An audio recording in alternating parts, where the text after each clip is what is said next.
Morning everyone. So today we're talking about hive equipment and what makes up a hive. So here we've assembled a typical national 14 by 12 hive with a couple of supers. So to identify each item in turn, we've got stand, open mesh floor with an entrance block, 14 by 12 national brood chamber, queen excluder, two supers, roof, and there's a crown board underneath there. So let's disassemble each item and then we'll look at each item in turn and have a chat about that.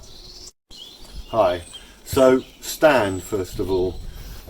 You'll either get your stand in pieces like this or all made up.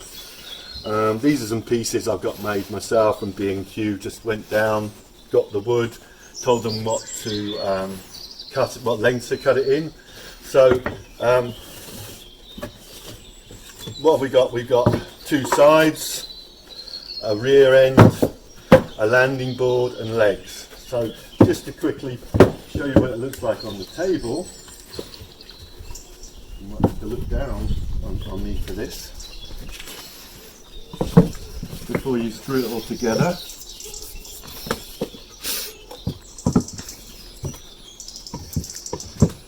Roughly like that, apart from this landing board would be on the bottom. So when you screw it together, what do you get?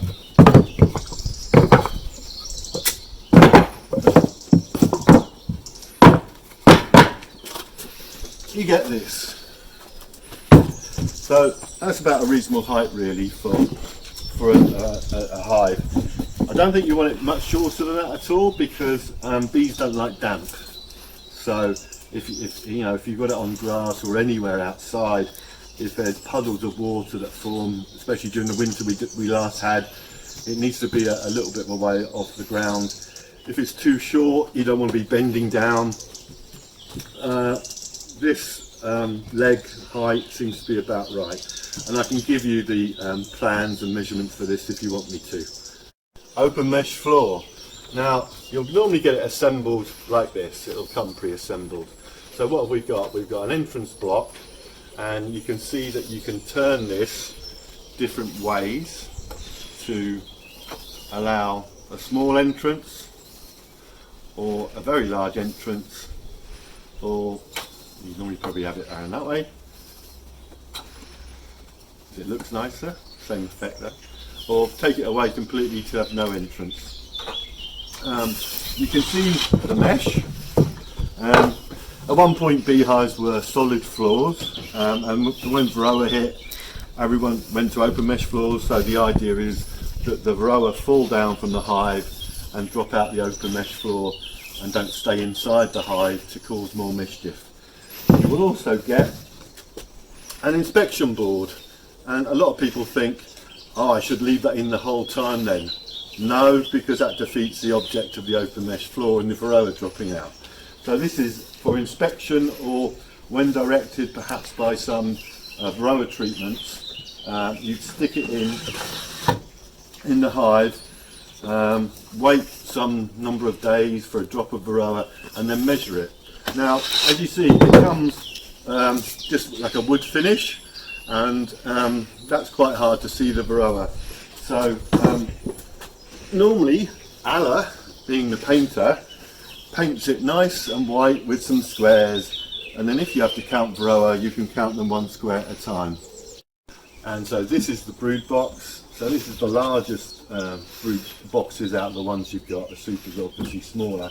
So what would be in a brood box? We use a couple of dummy boards normally. We tend to have, it's a running hive, 9 to 10 frames of 14 by 12 frames, which are these size, quite large. We use wired wax, as you can see, the wax through the frame. But you can, as an alternative, use wired frames and get unwired wax to put in your wired frames. But I know we find that's more fiddly. This has always worked for us, so we've kept with this at the moment. When you made your box, I mean, I tend to make the boxes up, instead of with the nails that they come with, I make it up with stainless steel screws. So you'd be drilling a small pilot hole and putting stainless steel screws in. I think there's disadvantages to that. Maybe the box might be a little more floppy, some of them, if they're not made very well. But the advantages are if you do get a box that gets damaged, you can unscrew the panel and replace the panel. After making it, we normally just put a bit of raw linseed oil on the outside of the box that you get from In Excess for £2.50 a bottle. And Ala loves to do a bit of painting as well. And this is a Pooh Piglet box.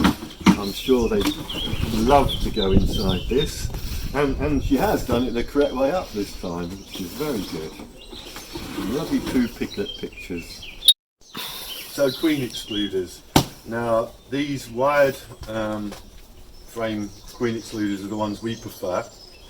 You can see if you come and look very closely that it is different each side, because all hives have the concept of bee space, and one side of the queen excluder will have the 8 to 9 millimeter of bee space and the other side doesn't. So when you put the queen excluder on nationals, you need to put the bee space at the bottom when you put it on top of the brood box. If you put it on other hives that got bee space at the top, you would put it that way around. So think about that when you're replacing the queen excluders. There are other types as well, and sometimes we use these plastic ones when we're treating with, especially Max, which is formic acid, so it doesn't, it's not very kind on the metal of the wide queen excluders. So when we treat with Max, we change the queen excluder for a plastic one, treat for a week, and then take the Max and take the plastic one off and put the wide queen excluder back. And onto supers. Now supers, as you see, are quite smaller boxes than the brood boxes, but the frames get very heavy, so if it's a full super box full of honey, even one will be quite a struggle to lift it. Because we've been beekeeping a while, we've got lots of super frames that the bees have already drawn. So once we've extracted them, we get the bees to lick them out clean, and then we store them over winter. And so it's quite easy for us to give the frames a bit of a scrape up, clean the box a bit, and then when we need to put supers on again, we've got drawn frames already to put on. And the bees will easily go up on drawn frames, especially if there's a little bit of something left over, because they love to feel like they're stealing something. So that's a pre-drawn frame of supers. What else can you see? You can see that the frames we've got go into slots. The slots are called castellations. You can get castellations for supers in different numbers. This is a 10 slot.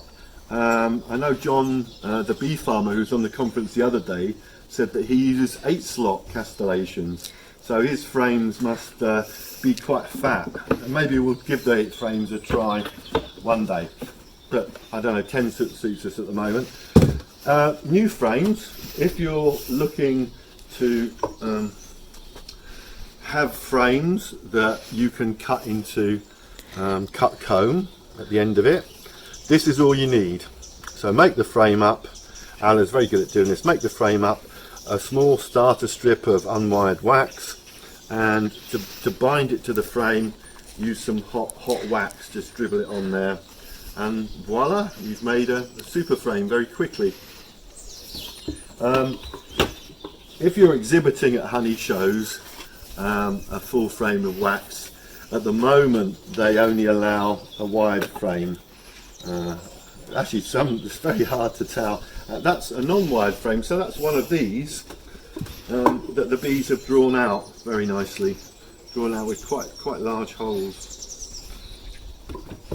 A wired frame, if I can find one, there's a wired frame. So if you're exhibiting at a honey show, a frame of honey, you need to use a wired frame at the moment. So that's obviously an unfilled wire frame of honey. Okay. So crown boards. Now the traditional crown board comes with 2 slots like this, and you can put these bee escapes in, but we've never found they work. So if we've got the solid crown boards, all we do is get 2 old tiles and put across and block the holes. If we want to feed, we normally just open the centre one and put a feeder in the centre one. Normally that's what it'll look like. We have got some see-through crown boards, and really all you do need is 1 hole in the middle. They normally come without the holes, so you have to gently drill that, and you need a hole cutter and use some water at the same time and go quite slow, otherwise it will melt and crack, which I did to one when we first had it. So roof, there's nothing that special about a roof.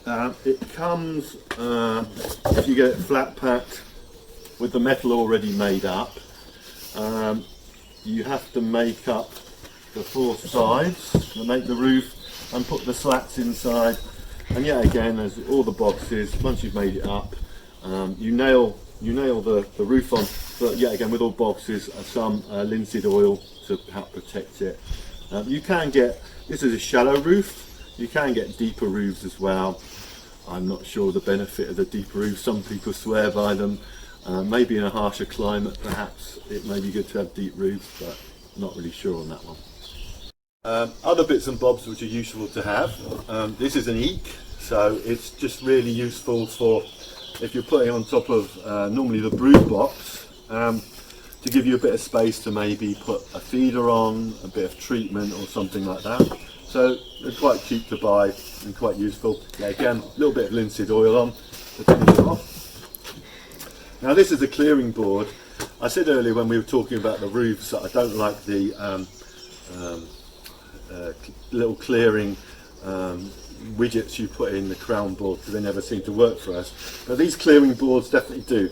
This is called a rhombus escape. So you can see it's nicely mounted in really what pretty much was an eek with like a crown board on. So if you want to clear supers, you'd lift the supers, put this on even between supers if you want to. If you want to clear, say, the top one, the bees can go down and out through the rhombus escape, but don't go up again. And it normally would work in about a couple of hours. It would clear a super, and then you can take it off much easier.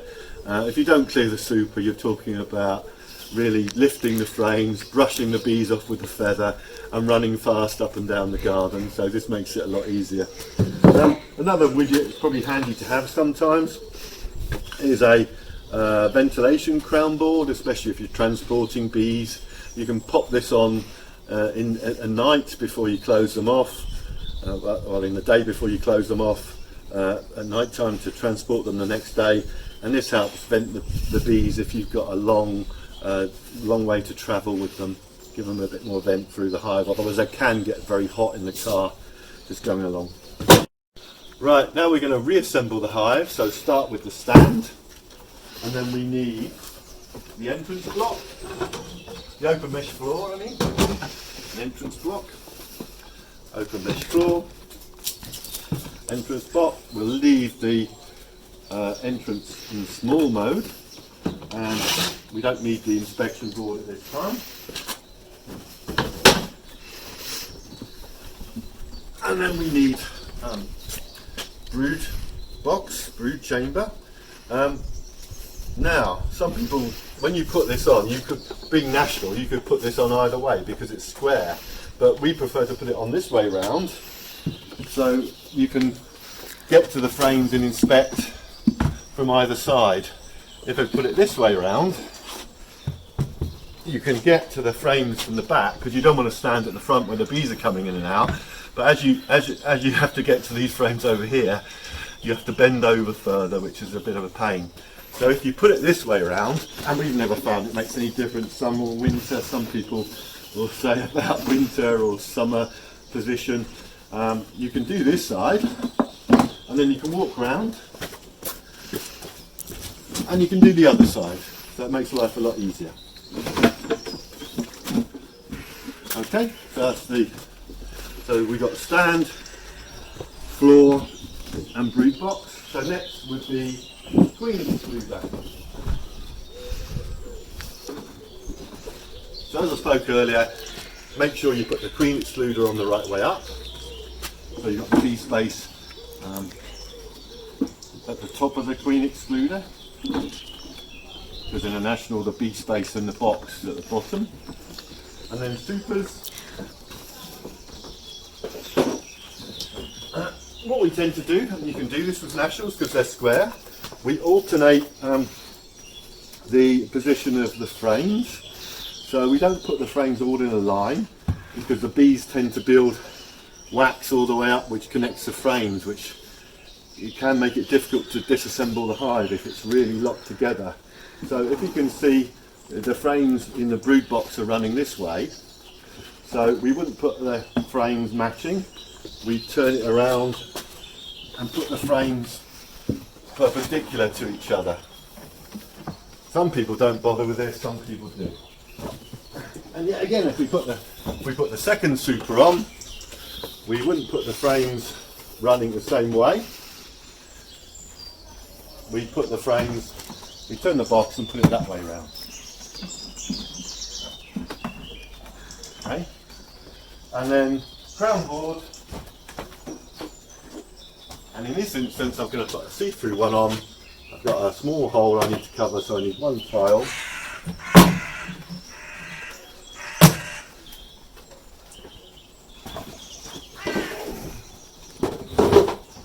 And then roof. And there we are. That's my hive assembled. Hi, so other essential things you need are soda crystals. Now, we buy these from the range or home bargains. They're not very expensive, but really useful for cleaning hives and hive tools.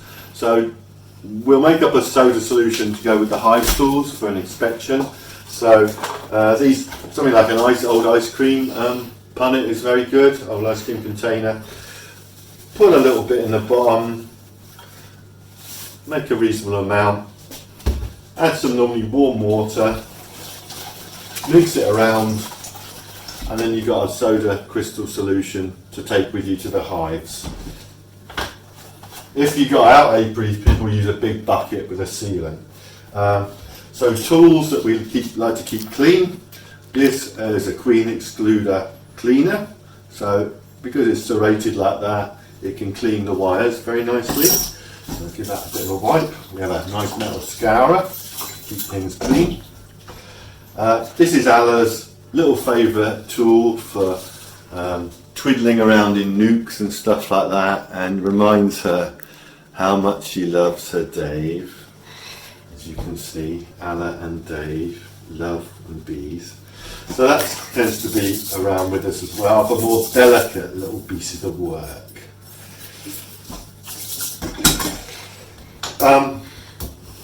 We got, normally these hive tools are red, don't ask me why, but I think originally this was a US painter's tool which they started using for hive purposes, and we like these because these are normally quite sharper, so you have to be careful, but they're very good for cleaning hives, and the hooked end here is very good for levering frames out which have been stuck with propolis.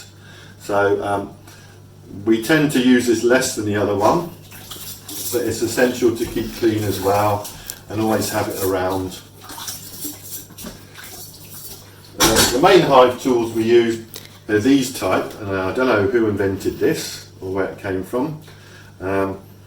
This is slightly blunter, so it's actually better for normal inspection of the hives, because you don't want a really sharp tool that's going to damage the boxes. So because this is blunter, you can push it around a bit more and push it into gaps without damaging the wood. So this is used for separating the boxes, levering, and this tool is quite good for inspecting, as you'll see on some of the inspection videos, and you can lever frames out with the end of it as well. Give that a quick clean, and then we'll go on to the other bits and bobs and tools which we use normally. Other tools we use, in the default starter kits that come, they give you this brush, and if you're trying to brush bees off a frame, the bees hate it because they get tangled in the brush, makes them angry, and they end up stinging you. So what you best to find is a large feather swan or something like this. This was an exotic one from a bird sanctuary. And then if you're going to brush bees off a frame gently, off super frames or brood frames, this is the thing to do. They don't tend to get tangled in the feather, and it's quite delicate on the bees. So, smokers, we made, because we got some apiaries as well, we made an investment in this smoker box. So if you need to take a smoker in the car, you need a box that's airtight to put it into, and so it doesn't light again. Once I remember coming home with a smoker, and it had a plug in it, so it shouldn't have, it was virtually extinguished. It had a plug in it, so it shouldn't have been doing anything.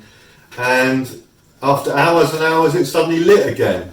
I think I'd left it, I thought it was completely extinguished. I left it like that down in the kitchen, and suddenly I was upstairs thinking, where's all that smoke coming from? So be very careful with smokers. You may think they're out, but they can self-ignite again, just be smouldering away, and off they go. So this box is really good. Cork in the top. You normally got vents going in this side of the smoker. This is an electric one, as you see. Into the box, close the box, and that's nice and airtight for transport. The traditional smoker is more this one with the bellows. Just a bit harder to light and use because you have to keep pumping and pumping all the time. But they're very good as a starter one. We thought the electric one was a bit of a gimmick, but when we used it, it's actually quite nice.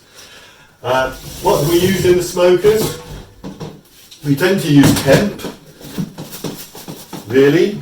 You can use these little cardboard rolls. The hemp is from tack shops, so it's like a bedding for horses. So you can go and buy that in quite cheap, large quantities from equestrian shops. And it burns with a nice smokiness, and it's quite easy to handle and everything, quite cheap to buy. We tend to get these lighters from the range. They're only about £1.50, and when you first have them, they give quite a long flame, but gradually it tends to die even if you fill them up. So use them for a couple of months and throw them away, unfortunately. You can refill them, but they're never quite the same after you've refilled them. Other little pieces we've got, when we visit the apiary, we normally take a box to put the rubbish in, the propolis, the wax. If we have to pop queens in cages to transport, we use these. So when you open the queen cage, you can see an end here where you put some fondant in, if you're going to put the queen in there for a long time, or if you're going to pop her in a hive to introduce her. She needs to be in the hive maybe 5 days before you unlock the tab at the end to let the queen out, and the bees will eat through the fondant and allow the queen to come out through the hole in the bottom. But if you just want to transport queens, if you buy a queen, what you'll find is it will come in a queen cage like this, and there'll be some attendant bees with her, maybe about 4 nurse bees, a little bit of fondant and everything for them to feed her on the journey. If you want to mark the queen, we find these are the best to use for marker. So it helps if there's 2 of you. When you've got the queen on the frame, just one person hold the frame, the other one just entice the queen in here, and then very gently, of course, get the queen to the top, and using the correct markers for that year. This year is blue. Just mark her through the holes on the thorax. Now you can buy these with quite small holes, so be careful what you shop for. Some of the holes are so small that you can't get a marking pen in. We've got a load of these if anyone wants to buy them off us. So I think they're a couple of quid a tube. So that's the best way we found to mark queens. quite easy to catch and quite gentle, and we've never damaged one yet.